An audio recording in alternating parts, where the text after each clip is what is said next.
What's up, y'all? It's Ty. In this video today, we're going to be going over and talking about the exchange packs in NBA 2K25 MyTEAM, whether they are worth you guys getting or not. Now, here's the deal.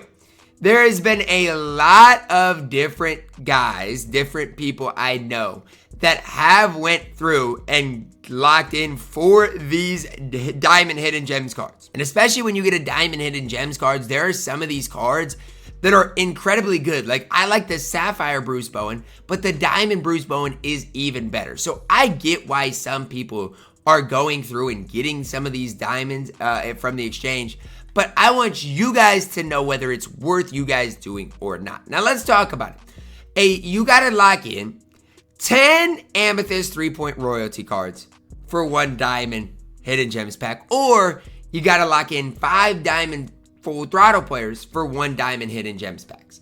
Let's talk about the price that it takes to get one unsellable diamond card, because a lot of people have went through and done this, and it just kind of makes me sick because I know what the prices are like right now. And I'm not saying that like it's the worst situation, but I'm telling you guys, it's not worth it, because right now for an Amethyst card that did come out in the 3-point royalty set, you're looking at Dana Barros for 29, let's say 30,000 coins.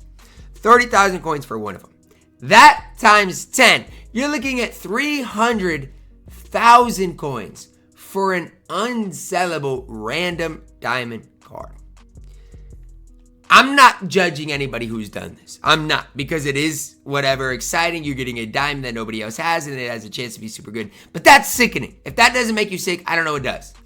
Also, you can do this 5 Diamond Hidden Gems, or 5, I should say, Full Throttle players for the Hidden Gems, for the Hidden Gems card. Now, also, I don't think this is worth it either, because here you are still looking at pretty expensive cards. Now, I will say this is cheaper, so if you do want to get a diamond, I'd do it this way instead of the other way, instead of the amethyst way, at least right now in the game.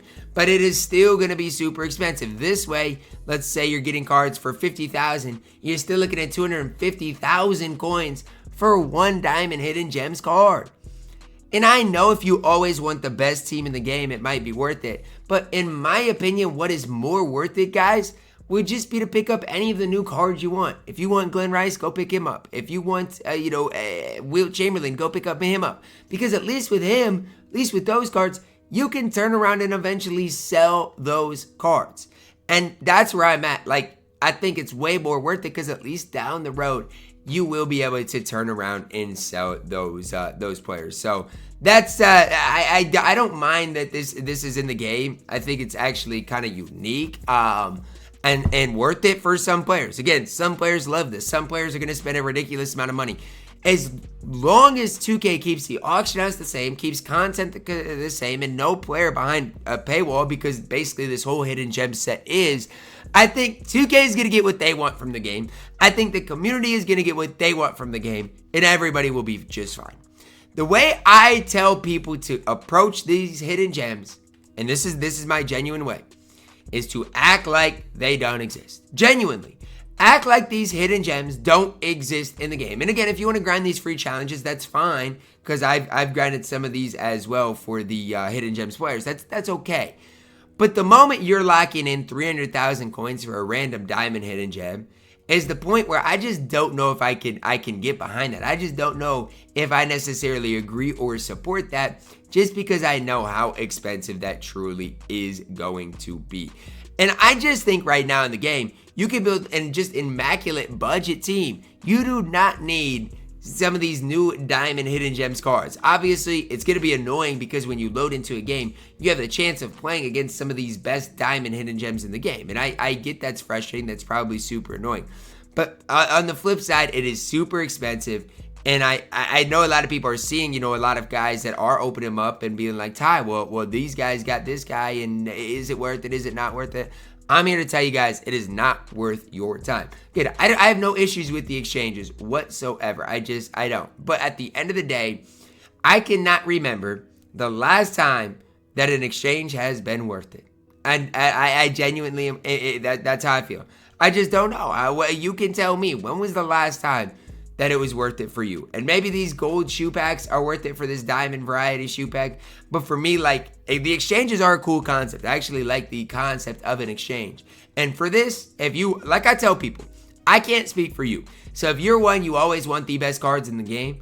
I can't sit up here and tell you MPJ does not make the best team in the game right now. I can't sit up here and tell you, well, guess what? If you have this Kwame Brown, he doesn't play for you, because that's just simply not true. Some of your best cards in the game for a long time are going to be these diamonds.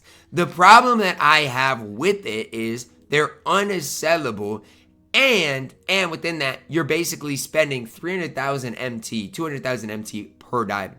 So like for me, I might, like, let's say I have 2 million MT and I'm the best sniper on the game and I've just made a ridiculous amount of MT and I just have more MT to, you know, that I know what to do with.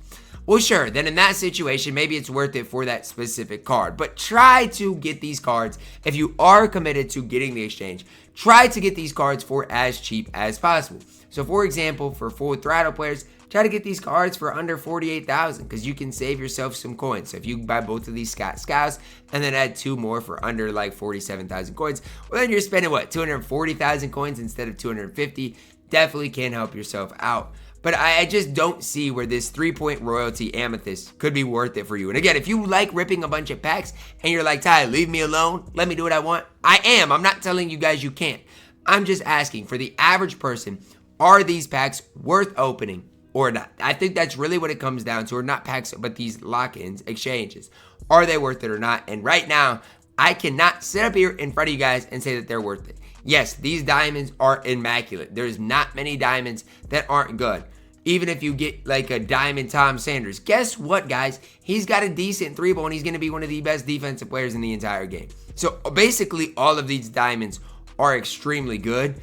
It just comes down to, is that ultimately worth it? I don't like locking in MT. I've never been a fan of it, especially for as much as it is. And especially right now, with as hard as it is to come by MT. I think MT is so hard to get right now in the game. And so when we're talking about, well Ty, like I want to lock in all this MT for a player, I just have a hard time with that right now in the game. You guys can let me know your thoughts on the new exchanges in the game. It's probably going to be something like this for a while. Act like they don't exist for me. If I act like they don't exist, who cares? Who cares if people have them? They don't exist to me. And the rest of these cards, they do exist. The rest of these cards, they're auctionable. The rest of these cards, I can use and have fun with. And guess what? A guy like Kiki Vanderway, you can say whatever you want about him. No, he's not the best card in the game. I mean, he's 90,000 coins. He's got a 3-ball. He can play decent enough defense. And guess what? He's going to be able to go out there and compete for me. So sure, these cards might not be the best cards in the game, but they are cards that I'm going to be able to pick up and that they are going to be able to compete for quite a while. I don't need to lock in any MT when I can pick up guys to help my squad out, or just use all the unsellable players I have. Drop a like on the video, subscribe if you're new, and as always, man, I love you guys. Have a blessed day.